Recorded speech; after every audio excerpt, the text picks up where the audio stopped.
Welcome back. Now, when you think of Goose, she's good for a dance. When you think of a goose, you might have an image of Charles Dickens' A Christmas Carol, but it's actually a great alternative to turkey. And Tara Walker from the East Coast Cookery School is doing the honours today with said Goose. Morning, we've Tara. the before and after. Good morning, Tara. How you doing? Morning.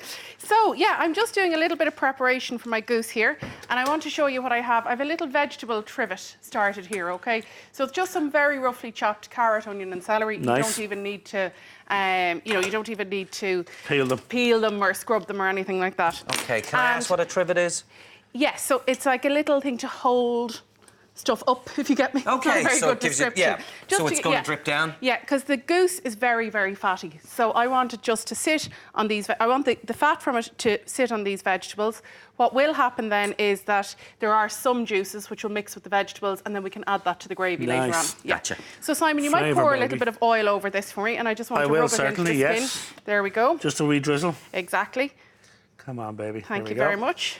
Just rub it all around. And then a bit of salt and pepper on, and we're going to pop it into the oven. What you can do if you want is put a little bit of tin foil on the legs. I'm not going to do it now. I might do it during the cooking. Yeah. Because I often turn the goose upside down as well during the cooking.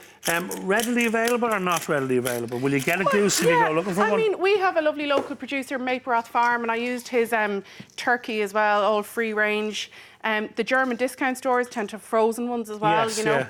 It is really nice. If you have a smaller group for Christmas, I think it's lovely. Is it expensive, Tara?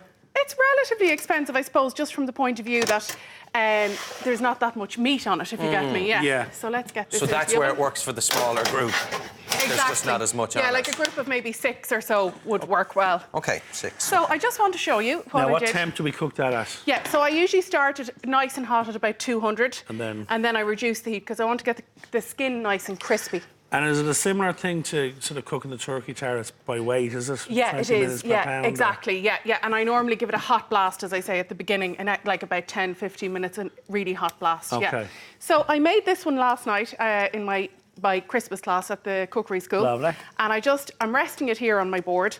And what I did throughout the cooking was, so as I said, there's a lot of oil that comes out, and I have to keep emptying the oil off the tray. Otherwise, what actually happened last night, the oil spilled onto the bottom of the oven and starts burning. So every now and then, that much comes out? Yeah, a lot. So what I did... But of course, don't chuck it out, because it's great to go over the roast buds. Exactly. So what I did was I poured it into a jug, and I let the fat kind of solidify off the top, took that out, left it to one side, and the lovely juices that were left, I popped into my gravy. So this gravy is a little cider gravy. Oh, yeah. So I just did a little roux of butter and flour.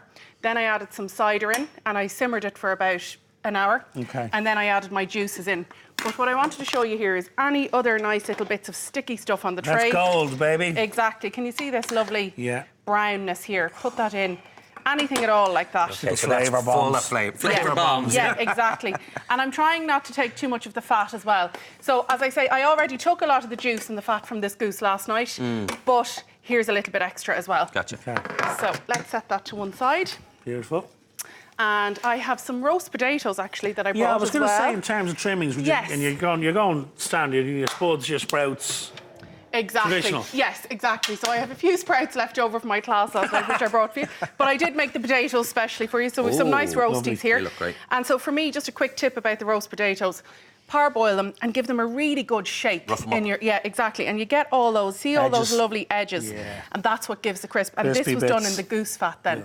So the goose fat was red hot when I put these potatoes in. And that is what's going to make the difference to the flavour. Absolutely, yeah. Some days it's great to come to work, isn't it? You bet it is. So let me get Good old roast buds with the goose. fat. So here is the goose now. Now, people will say a traditional complaint would be, well, there's not an awful lot of meat on it, but if you're only catering for 4 or 6 people... Exactly. Like, I would say, you know, it's a little goes a long way as well, because it's quite rich. You might pass me a plate there, Certainly, if you don't mind. Why, certainly. And there we go. Lovely. And so what I normally do is I try and get the nice skin for everybody, a little bit of it. Skin. And then I try and get a little bit of leg meat for everybody as well. And what have you done with your sprouts here, Tara? There's a bit of bacon in it? Bacon and a little bit of chestnut on the sprouts. Oh, so very good. Just pop those there. Okay. And then we have our roasties. Let me give you, and the all-important gravy. Oh, yeah. This is the winner here, isn't it? Exactly. So, as I say to you, with the goose, you do need... It's a bit of a faff from the point of view that you need to turn it... Possibly need to turn it around halfway through the cooking. Yeah, and you need to keep an eye on the oil, the fat. Exactly, and empty it out. Otherwise, you'll have smoke in the kitchen, as I had last night. Okay. And then also, you need to have... you just need to keep that little bit of juice from the bottom for your gravy. Exactly, exactly. Okay, so the negatives would be there's more work in it, perhaps, than the turkey and less meat. A bit of minding, Yes. But what's the positives? The flavour? Yeah, exactly. So have a little taste there. And that, yeah, pour that gravy over. Can you smell that gravy? It's so nice. And for me, gravy is key at Christmas. I always say to people, I know a lot of people use the roasting dish to make their gravy, make their roux in there. I prefer to start a gravy separately, simmer it for a good, hour, and then add my meat juices in, because you just get a better flavour.